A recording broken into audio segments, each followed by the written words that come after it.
ओम श्री चिन्मय सद्गुरवे नमः। ओम श्री गुरुभ्यो नमः। ओम समस्त जन कल्याणे निरतं करुणामयं नमामि चिन्मयं देवं सद्गुरुं ब्रह्मविद्वरं तं देवं कंसचाणूरमर्दनं देवकी परमानन्दं कृष्णं वन्दे जगद्गुरुम्। Welcome to Karma Matters, a camp exclusively meant for the teenagers, for the youth. In our life, we all have the book Gita chapter 3. So 3 days now, today, tomorrow, day after, we are going to explore this very important aspect of our life, and that is what is karma. Karma means action. And all of us, from the time we are born till we leave this body, we keep on acting continuously. Whatever we achieve in our life is also because of our actions. So how do we act in such a way that we achieve what we want to achieve? And how do we act in such a way that along with that achievement, we also we unfold, we grow. So Karma Matters is going to explore different aspects about karma. And we will keep the session as interactive as possible. So this is not going to be like I have to talk and you have to listen. I will ask you questions, you can ask, we will have interactions in between. So I'm going to begin with a small video. You may have seen this many times. But you have to see this video and think what does it convey. And then let's discuss on that, okay? Let's start.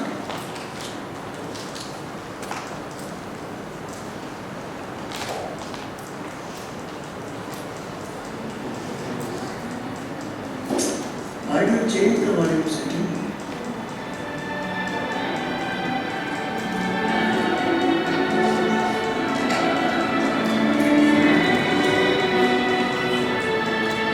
As you wish. Let's finish this.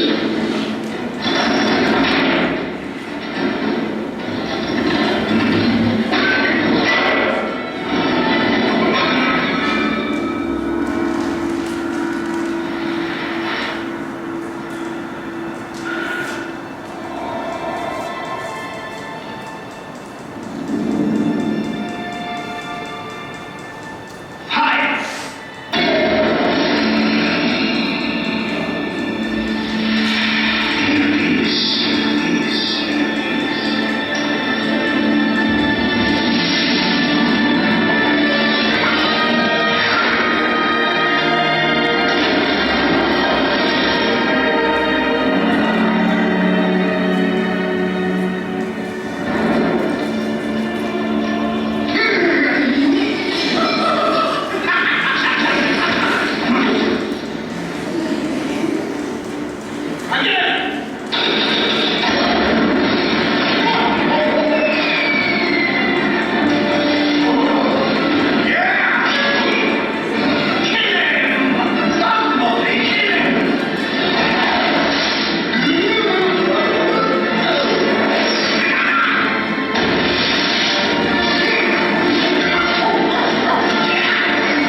Right. So which movie is this?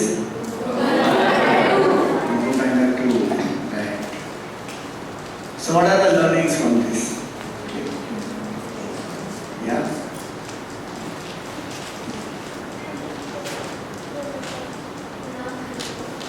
The learnings that we get from this are that the panda basically kept his inner self calm. He just kept his inner self very calm and maintained inner peace. Pranam, Hari Om, I'm Ananta. What we get to learn from this, That's not the exact dialogue. Something else it is. He told कि excellence के पीछे भागो, काबिल बनो काबिल, कामयाबी छाप मारने पीछे है. This is the end dialogue that he said. It is that same dialogue. Yes. In the bathroom he says that. Maybe I don't remember it exactly. Right. Thank you. So, success is the tribute that life pays to excellence, and a lot of people in the world chase success. But very few people actually cultivate excellence. And here we are to cultivate that excellence. Gurudev always believed in that. He was an embodiment of excellence. And how he lived, how he acted. And so he became so successful in whatever noble cause that he took up. So we come to that question, what is success?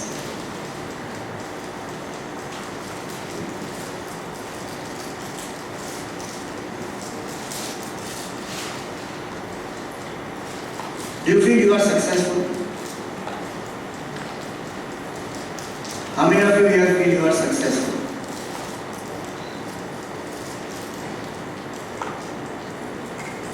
Only 4 or 5. Why do others feel you are not successful?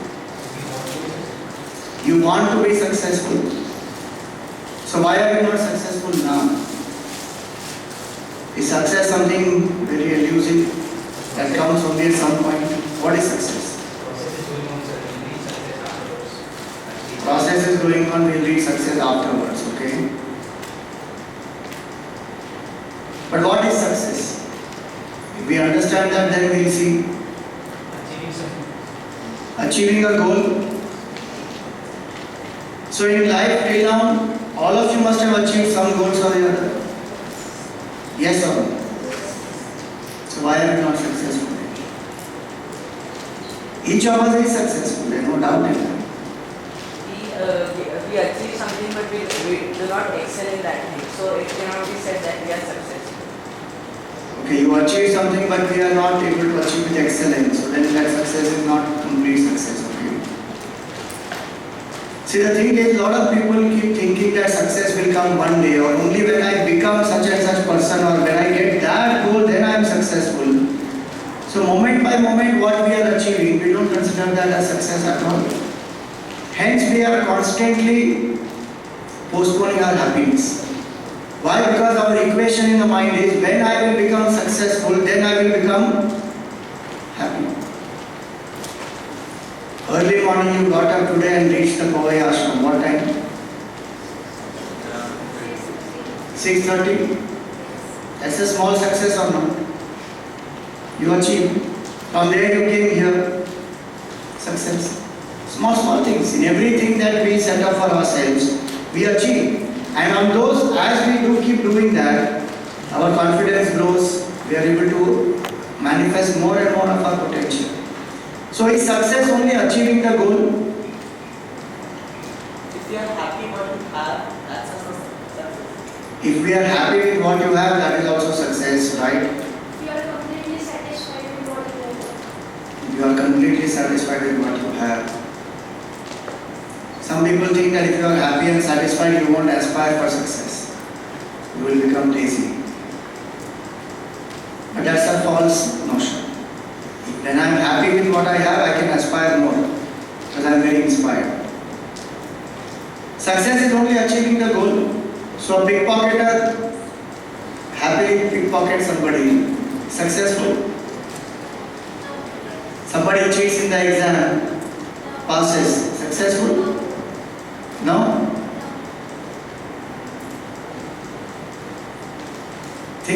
it. Success is not just achieving the goal. What else is it? Success is achieving a higher positive. Is a higher positive goal, okay.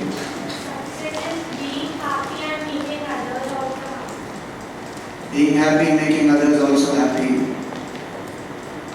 Fine. So when I sleep, I am also happy and others are also happy. Troublemaker is sleeping. Thank God. I think success is something which truly makes you happy. In the sense of, in the case of pickpocketing, there's a sense of guilt after you do that, and there's a after effect, and you don't like that feeling actually. And every person feels that. So basically, the true happiness which you get after being successful is See, some of these things which we are discussing, they are very nice to remember. So if you like, there is a notepad in your kit. If you like to note down, you are welcome to note down. It's not compulsory, but if you like it. Success has different aspects to it. One is definitely achieving a noble goal. But that's only one aspect of success. How important is the means? My goal may be noble, but is the means important or not? Should my means be noble or should my means be anything? It's okay. As long as my goal is noble, I achieve it, that's fine. Very important it is that one has a righteous means. A noble goal achieved with a righteous means is very crucial for success. Today in the world, there are lots of people who don't have a noble goal and a righteous means. Noble goal does not mean that I should not be successful personally. But if I want to be successful as an entrepreneur, as a designer, as a dancer, as a IT professional, if I want success for myself, there is nothing wrong in that. But if my goal is still higher, that through that I am able to serve my family, my company, my country, then that much more potential will manifest. So one is, that's why the higher the goal and the nobler goal we have, the greater potential will manifest. And there are people who have that goal also. But then sometimes they don't use the righteous means. When I don't use the righteous means and I compromise, we will see as we go along how the mind becomes disturbed. So for success, both these are very important. A noble goal and a righteous means. And third is, one must enjoy the journey. If I have a goal and I am moving towards that goal, do I enjoy the journey? Suppose I say I want to become let us say actor, stand-up comedian, let us say. Anybody here wants to become? No? See, nowadays we are living in such time that we are very lucky and very fortunate. Any career that you take up now, you can achieve great success in that. Gone are the days when there was no market for that. Gone are the days when only medical, engineer, IT, business, those few options were there. Today options are innumerable and one can choose. What is important is, am I enjoying the journey or not? Do I love what I do? If I don't enjoy the journey, it will become very difficult. Every morning I will get up, oh God, again I have to go to school, my God. Somebody who is working will say, oh God, office again. So he said there are two types of people who wake up in the morning. First type of person who wakes up, he says, good God, morning. One more day I have to go to college, one more day I have to study, one more day I have to go to office, clear the email, oh God, it's dragging through the day. Second person who gets up, he says, good morning God, it's a great day, it's a fantastic opportunity, there's so many things I can do. Because I look forward, I enjoy what I do. So enjoying the process is very important. That is also a hallmark of success. Through that, am I growing personally? Did I become more stronger, more fearless, more confident, more selfless? Did I grow? Or Or is it that I just achieved goal, so I got some more money, I got some more fame, I got some more people with me. But personally I have not grown. How much have I grown internally? You see in that clip how Kung Fu Panda has grown. From what that Kung Fu Panda was in that first movie, in the first part of the first movie. He was such a glutton and even after that he is eating only. But how much he has mastered himself. Everybody else there is stunned that how is he able to handle those cannonballs which are fired at him. Because he has grown personally, so much inner unfoldment of the mind has happened. So how much have I grown and how much good have I done for the society? Today there are professions which are not illegal professions, but they are called socially unethical professions. Cigarette, gutka, pan masala. There are companies who make it. It's not illegal, but it's not ethical because so many people's lives are getting disturbed and harmed. Of course, the choice is of that person to eat or not, but why be in that kind of a profession? What is the thing that I can do whereby I can do good for the society? If I have these 5 aspects, I am very successful. Now, coming to excellence. What is excellence? Someone said excellence is great merit. It is to surpass and to be outstanding from what I was yesterday. It is to do something exceptionally well, where full attention I give. So like how Gurudev said, success is a tribute that life pays to excellence. Here is one of the successful entrepreneurs. He says this, the quality of a person's life is in direct proportion to their commitment to excellence. Regardless of the chosen field of endeavor. How committed am I to excellence? Where I will not compromise. I set high standards and I work hard and I ensure that there is no compromise in my efforts and I give my best and I keep improving in that journey. If I am doing that, I value excellence. Today in our country we find a lot of attitude which we call as the attitude of mediocrity. Chalta hai. It's okay. Somehow do it, finish it, get over with it. Mediocrity. People who are mediocre, who value mediocrity can't rise high. But people who value excellence, they are the great achievers. They will excel in whatever they take. I don't know if you have seen that clip. Last year during the Lok Sabha election, there was a clip which went around, which was a clip of Narendra Modi.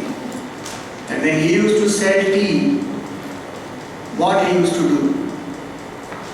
When he used to sell tea in the train, he used to travel in the train, he used to see there was a person, very small boy, who was polishing the shoes, and he would earn his living by polishing shoes of people in the train. So when he was traveling, he saw this boy, and 2-3 days he saw, and what he observed was this boy, he used to have a newspaper with him, and he used to carry his kit for polishing. And when he comes in, he gives the newspaper to that person, and he tells that person that you can have a look at this, you can read this, meanwhile I polish your shoes. And he would do an excellent job of polishing the shoes. In that meantime, this person for those 5 minutes, 7 minutes is able to go through some newspaper, and he is able to understand what is happening all around him. And the way in which this person used to do his polish, that the whole footwear would be beautiful, shiny, absolutely as though it is brand new. And he would not compromise till that complete footwear is shining properly. And looking at that person, he saw that here is this small boy. His job is only to polish actually.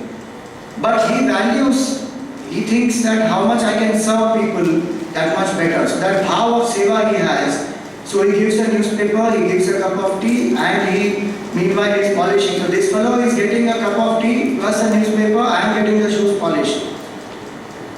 And Modi ji said, that gave him that inspiration that here is a boy who is doing a so-called small job, but is doing it so beautifully, so perfectly, that what is written in the Gita, Yoga Karma Sukhaushalam, that excellence in action is yoga, this boy was living that.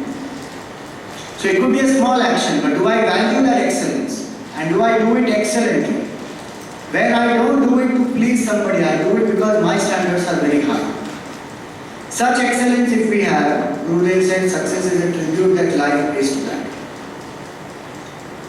So I am going to ask you a question here, that what is the difference between excellence, expertise and efficiency? Let new people also come forward. Everybody can participate. Excellence, expertise and efficiency.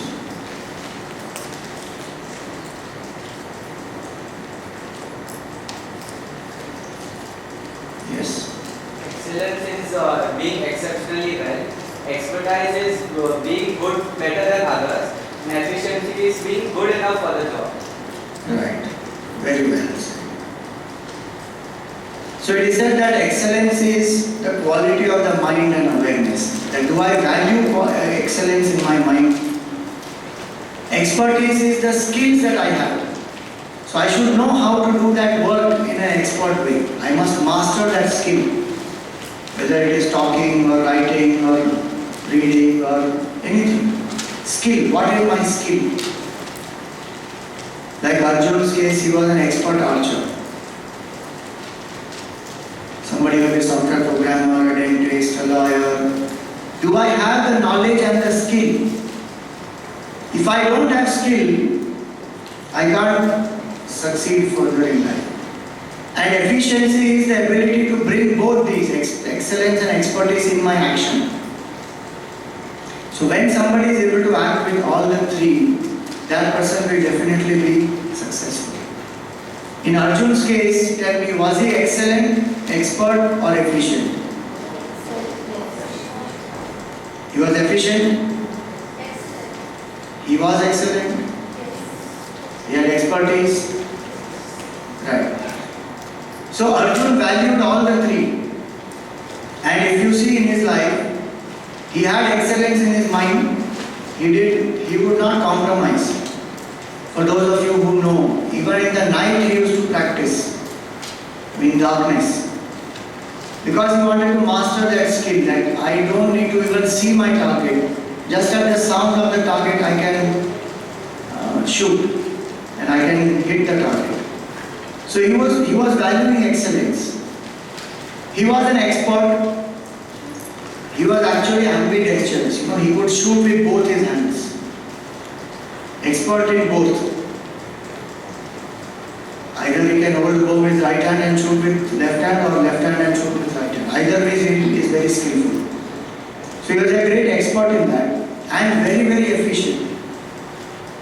When I have all the three in my life, in action if I have all the three, then I am great. There are some people who cultivate a lot of expertise. They go from class to class. So many classes they go. Cultivate many, many skills and become experts in that, which is great. But they don't value excellence. They don't perfect that skill. They learn it and then they don't pursue it into its completeness.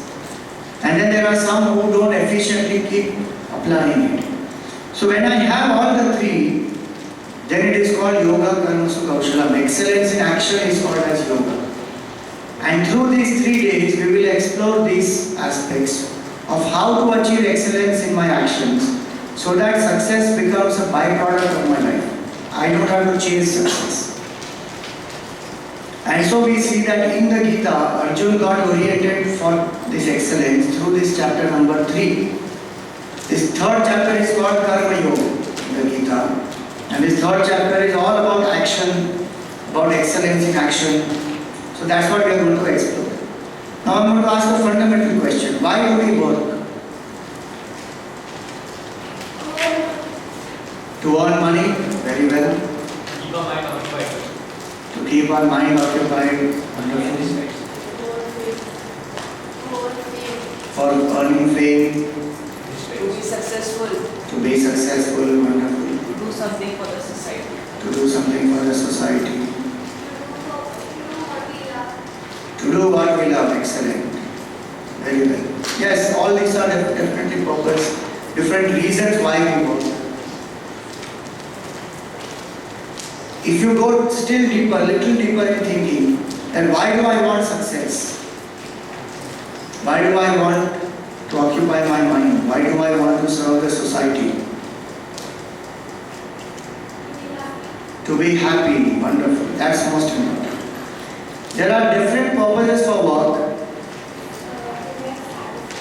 To get satisfaction, to be happy, too.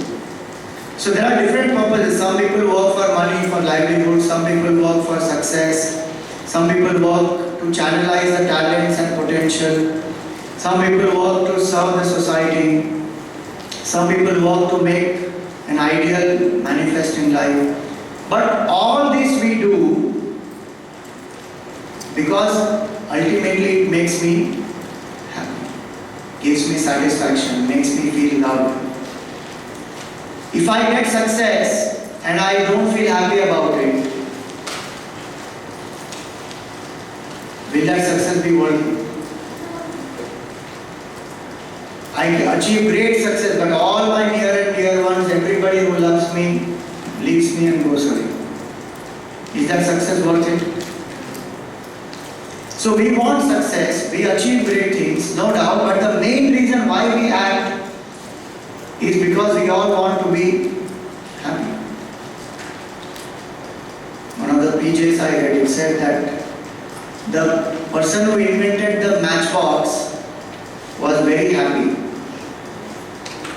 Why? Because it was a striking success.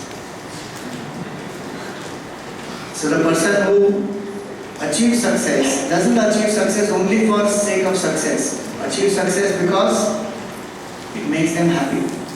So our ultimate goal in everybody's life is to be happy. Anybody's goal is to be miserable. Anybody likes?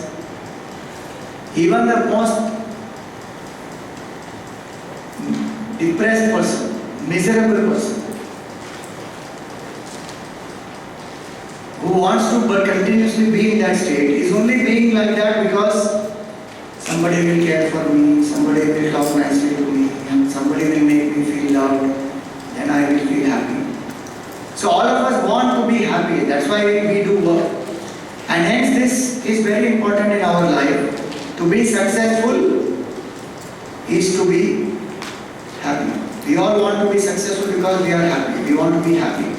So tell me, if I become successful, I am happy. Is that the right thinking? Or is it that when I am happy, I will become successful? If I am happy, I am successful. Very important. Kung Fu Panda, was he happy or was he frustrated?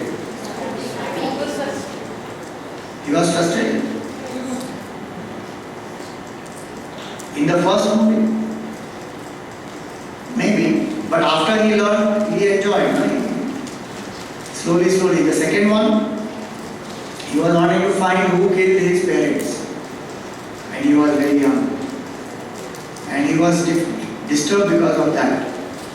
But slowly he made his mind strong.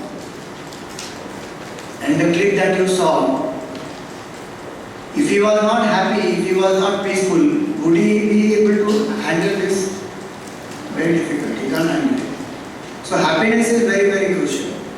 I am going to share one clip with you which speaks about this. There is a person called Sean Aker, and he has done a lot of research on this, and he found this, that when people are happy, then they are very successful. Many times we feel the other way. When I am successful, then I am happy.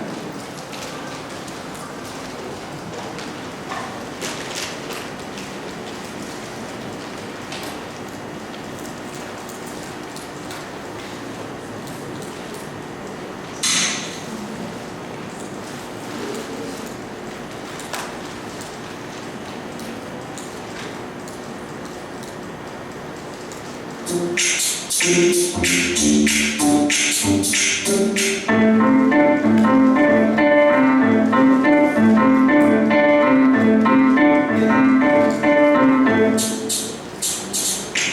if you could improve your productivity by 30% without sacrificing your happiness?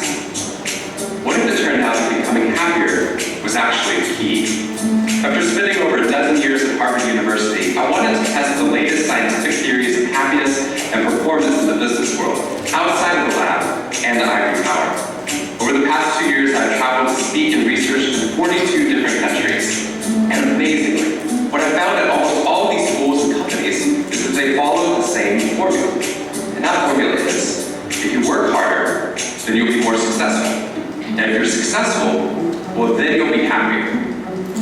What we're finding in the field of positive psychology is that this formula is broken. Part of that has to do with how we define success. Every time we're successful, we merely move the goalpost of what success looks like. So for example, if we hit our sales target last quarter, we merely change what that sales target is for the next quarter. And if happiness is on the opposite side of that success, every time you change what success looks like, happiness gets pushed over the horizon. More importantly, what we've discovered in the field of positive psychology is that the formula is actually backwards. Our brains work in the opposite way. Happiness actually fuels success, not the other way around. If you can find a way to get your brain to become positive, your success rate will increase, and as a result, work will be more productive, enjoyable, and rewarding. So if we can change the formula, if we can reverse it, then we can maximize our brain's potential and our performance will increase dramatically. Not to mention the fact that we'll be happier right now in the present. Right. So this is a very nice research that he has done. This whole book on this called The Happiness Advantage. If you want, you can have more details from that book. And how if I can learn to be happy and mind is positive, then I can definitely achieve great success because my mind is very happy. So this third chapter of the Gita is about that. How to be successful based on this happiness. So let us see this third chapter. We will enter this third chapter. You can take this page number 1 in your book. This Gita chapter 3, take page number 1. Who has not got the books yet, you can raise your hand, I will just give you.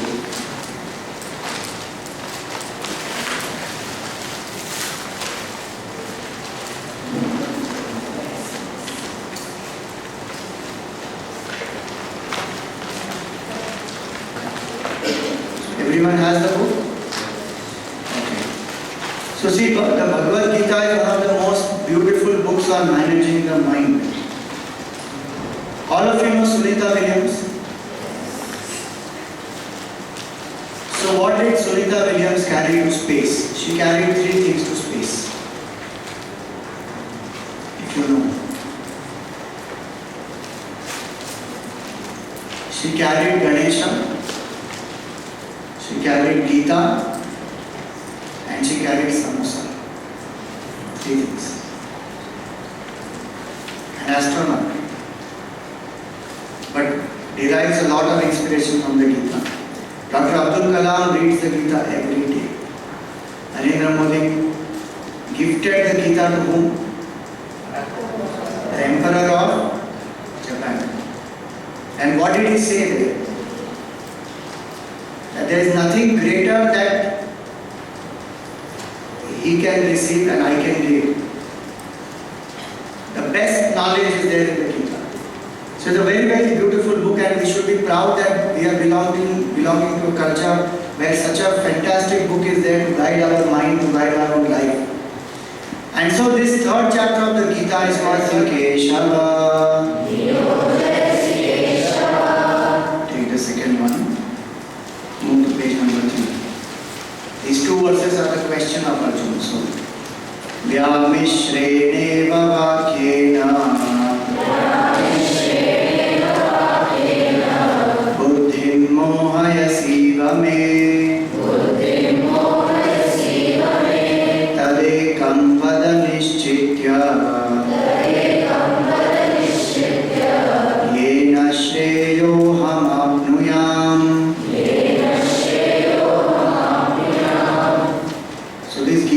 given by whom to whom? It was given by Arjun to Krishna, right? Krishna to Arjuna. Where was it given? In the battlefield of Mahabharata, which is Kurukshetra. Very good. Right between the two armies. Who are the two armies? Pandavas and Kauravas. Very good. So this Gita was given to Arjuna because though he was very skilled, he had prepared himself very well for 12 years. When he came to the battlefield, he told Krishna that place my chariot between the two armies. I want to see who have come to fight me. And when Krishna did that, what happened to Arjuna? He saw Bhishma, he saw Drona, he saw his own brothers, and he suddenly felt emotionally overwhelmed. And now I have to kill them. And that disturbed his mind completely. And when his mind got disturbed, all the knowledge that he had also vanished. You know, our Gurudev used to say that before the exam, the student is wise. After the exam, the student is equally wise. But in the exam, the student is otherwise. The question paper comes and one or two questions, you don't know the answer and the mind gets disturbed. Oh my God, this question only came, I didn't read this chapter, from there only this question came. Oh God, why did this happen? And now I won't get first rank and I won't pass and whatever. Mind gets disturbed. Whatever we know also we forget. Same way Arjuna's mind got disturbed. And to inspire him, the knowledge of Gita was given. And before the Gita, if you see, you have the advertisements before, there will be a fat person. After, the same person could be slim. Before, there is a bald person.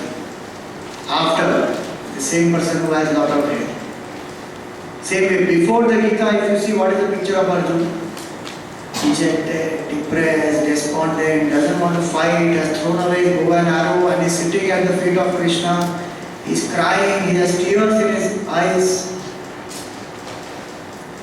Somewhere I read, tears are that hydraulic force by which masculine willpower is defeated by feminine water power. It's called as tears. Such a mighty, strong Arjuna got totally dejected, depressed. And after the Gita, what happened? That same Arjuna, when he got the knowledge of the Gita, became very dynamic. He lifts his bow and arrow, he is ready to fight, goes ahead and makes the war. How did that happen? The mind became calm and quiet. So in the Gita, the knowledge that is given, especially this chapter is one of the most beautiful chapters. It's called Karma Yoga and it starts with a question. See, questions are a sign that we are thinking and it is a means to develop clarity. When I question, why this is like this, why should I do this, what is the reason? So many things we question, what, why, when, how, who, all those questions we ask. And one must have that curiosity, especially we all are young. Our culture has this very beautiful opportunity that we can question. We don't have to believe everything that is said. In fact, our Gurudev, when I say Gurudev, it means Swami Chinmayanandaji. Gurudev used to say, he used to stroke his long beard and he would say, longer the beard, greater should be your suspicion.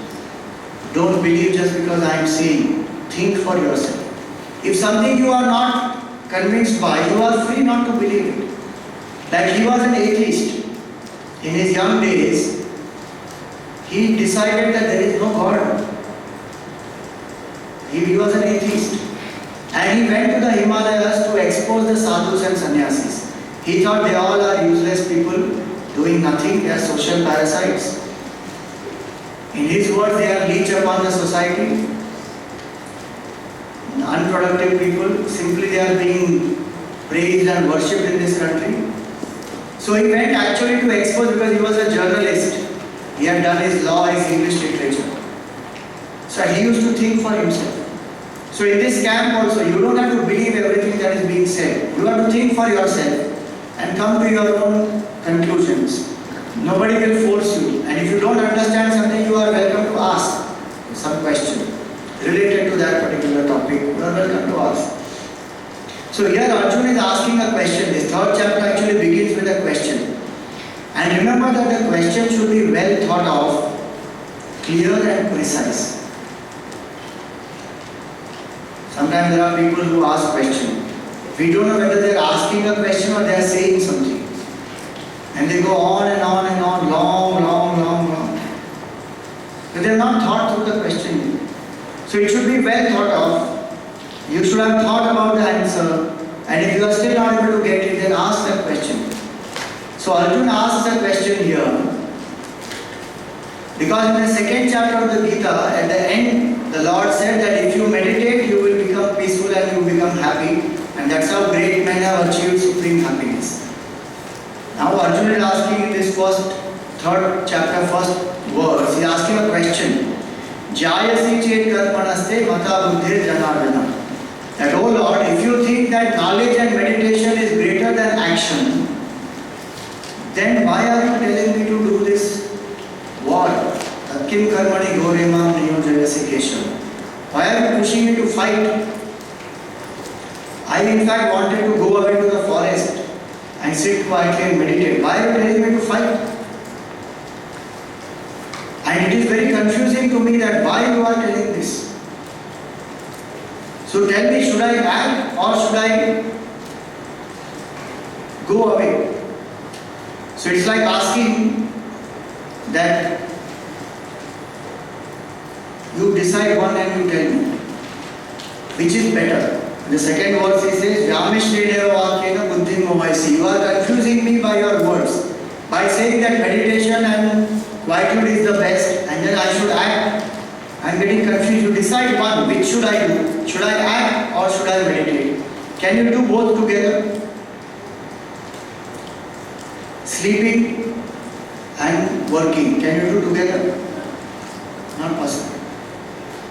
Either you can work or you can sleep. So you say you are confusing me like that. Meditate and act. Meditation is not sleeping. Just an example. That you can't do two things like that, which are two opposite things. Where one is to make me quiet, other is to act very hard. If I want to be successful in the world, should I meditate or should I act? To be successful in the world, I have to act. If I meditate, can I be successful? Think. You can be successful by meditation. Only meditation. But just by doing meditation, how can we be successful? We have to work hard for our success. Exactly, that's what it is. So only by meditation you won't become successful. And only working hard also, you can be successful, but you could be more successful and easily if you learn to meditate. So now Arjuna has asked this question and the Lord gives a very nice answer. Suppose somebody asks you, should I prepare for my medical entrance or should I study in a medical college? What will you say? If you will ask me that have you got an admission in medical college or not? If you have got admission in medical college, then you study in medical college. If you have not got admission, then you must prepare. Same way, if I have not yet prepared myself for meditation, I must act. And through action, I can prepare myself for meditation. And when I am ready to meditate and sit quietly, my mind will become so peaceful that when I come out of that state and I act, I will be very efficient. Can we all try? Suppose you try meditation now. Will we be able to do meditation? Think about it. Suppose I tell you the next 10 minutes, sit quietly. Don't do anything. Can we do that? Is it easy or is it difficult? The moment we try to sit quietly, what will happen? Thoughts will come. So many thoughts will come. And if thoughts don't come, I fall asleep. To be ready for meditation is not easy. So, it is like this, telling a student who is not even past 10th standard. If a student was not past 10th standard and says, I want to sit in a class which is a postgraduate class, will you be able to understand? Can't understand anything. Same way, if I do action with the right attitude, it will prepare me for meditation. And with small doses, I can learn to become quiet. And the more I learn to become quiet, I will become more efficient. So I can use action as a means to my preparation. So the Lord says that in this third verse, take page number 5, that there are two paths in the world. One is the path of action, other is the path of meditation. Page number 5. Shri Bhagavan Vacha Lokesmin Dvividha Nishtha Pura Prokta Maya Nagha Jnana Yogena Sankhyanam Karma Yogena Yoginam. So he says, in this world, Lokesmin Dvividha Nishtha, there are two paths. Jnana Yogena Sankhyanam. The path of knowledge and meditation is one. Karma Yogena Yoginam. The path of action is another one. And remember, both these paths, they are like post-graduation is one, and clearly my 10th standard, 12th standard and graduation is another one. Are they two different paths, or are they paths which come one after the other? Simple to understand. So when I am working in the world very hard for my success, I must work with the right attitude. And when I work with the right attitude, my mind will become quiet. As some of you said, success will make you satisfied, make you happy. And when that mind becomes quiet and happy, it can go deep in meditation. And that deep meditation will make the person more and more successful. So action and meditation, they both complement each other when they are done appropriately. Simply if I try to stop everything and just meditate, like if Arjun had stopped fighting, suppose he did not do this war and he ran away to the forest, do you think he can meditate?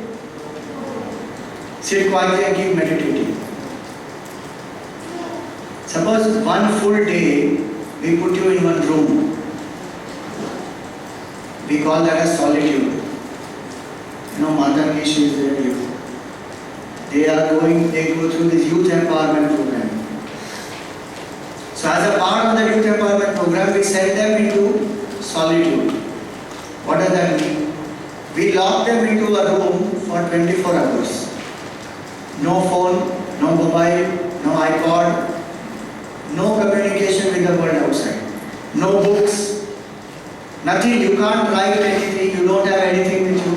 Only basic little bit of food is there and clothes, etc. for one day. 24 hours they have to be alone in that room. Anybody wants to try? No. What will you do for 24 hours? Suppose you want to try. What will you do? So how many hours will you even sleep? Maximum you can sleep 20 hours. Chalo. Suppose even if you sleep 20 hours, rest of the 4 hours. And we are very compassionate. People who sleep, we extend the duration by another 48 hours. How much can you sleep? When that mind has slept, when that body has rested enough, then what will you do? Very difficult. The most difficult thing to do in life is to sit quietly. Then meditate. How long will you meditate also? It is not at all easy to meditate.